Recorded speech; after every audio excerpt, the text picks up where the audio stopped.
ತಯಾರೇ ಇರ್ತಾರೆ ಅಲ್ಲಿ 4 ಮಂದಿ ಪೈಲ್ವಾನ್ ನೋಡ್ರಿ ನುಗ್ಗಿ ಸಾಕಾಗ ದೇವ್ರ ದರ್ಶನ ಆತೇನ್ರಿಪ್ಪ ಆತ್ರ್ಯಾ ಆತ್ರಿ ಆತ್ರಿ ದೇವ್ರ ದರ್ಶನ ಆತ್ರಿ ಅಂತ ಬರ್ತೇವೆ ಎಲ್ಲರು.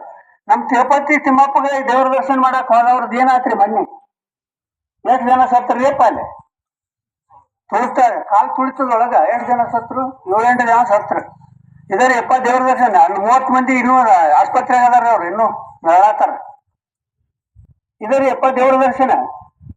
ಇಲ್ಲಿ ದೇವ್ರ ದರ್ಶನ ಐತ್ರಿ ಇಂಥ ಸತ್ಸಂಗದಲ್ಲಿ ದೇವ್ರ ದರ್ಶನ ಕುಂತರಿ ನೋಡ್ರಿ ಎಷ್ಟು ಶಾಂತ ರೀತಿಯಿಂದ ಕುಂತರಿ ತುಗುಡಿಸುವಾದ್ರು ಇಲ್ಲಿ ದೇವ್ರ ದರ್ಶನ ಇಲ್ಲೇ. ಯಾಕಂದ್ರ ಅರಟಾಳಕ್ಕೆ ಒಂದು ಸತ್ಸಂಗ ಐತಂತ ಅಲ್ಲೇ ಜೀಪ್ ಮಾಡ್ಕೊಂಡ ತುರ್ಕಾರ್ ಸಿಗದವ್ರು ಅಲ್ಲಿ ಟ್ರ್ಯಾಕ್ಸ್ ಮಾಡ್ಕೊಂಡ ಹೋಗೊಂಡ್ರಿ ಅಂತ ರಾತ್ರಿ ಮಾತಾಡ್ಯಾರಂತ. ಇವ್ರು ಜಾಸ್ತಿ ಸ್ನಾನ ಮಾಡಿ ಬರ್ಬೋದು ಅವ್ರು ಬಿಟ್ಟು ಓಡಿಬಿಟ್ಟಾರ ಅವ್ರು. ಅಲ್ಲೊಂದು ಇಂಥದ್ದು ಒಂದು ಸತ್ಸಂಗ ವೇದಿಕೆ ಅಲ್ಲಿ ಇವ್ರಲ್ಲೇ ಇಲ್ಲಿ ಬಹಳ ಶಾಂತ ಐತಿ. ಇಲ್ಲಿ ಖರೆ ನಿಮಗ ಮುಮುಕ್ಷುಗಳು ಸಿಗ್ತಾರ, ಸದ್ಭಕ್ತರು ಇಲ್ಲಿ ಮಹಾತ್ಮರು ಸಿಗ್ತಾರ, ಇಲ್ಲಿ ಬರ್ರಿ ಇಲ್ಲಿ ಸತ್ಸಂಗ ಮಾಡಿ ಬರೋಣ ಅಂತ ಕರ್ಕೊಂಡ್ ಬಂದು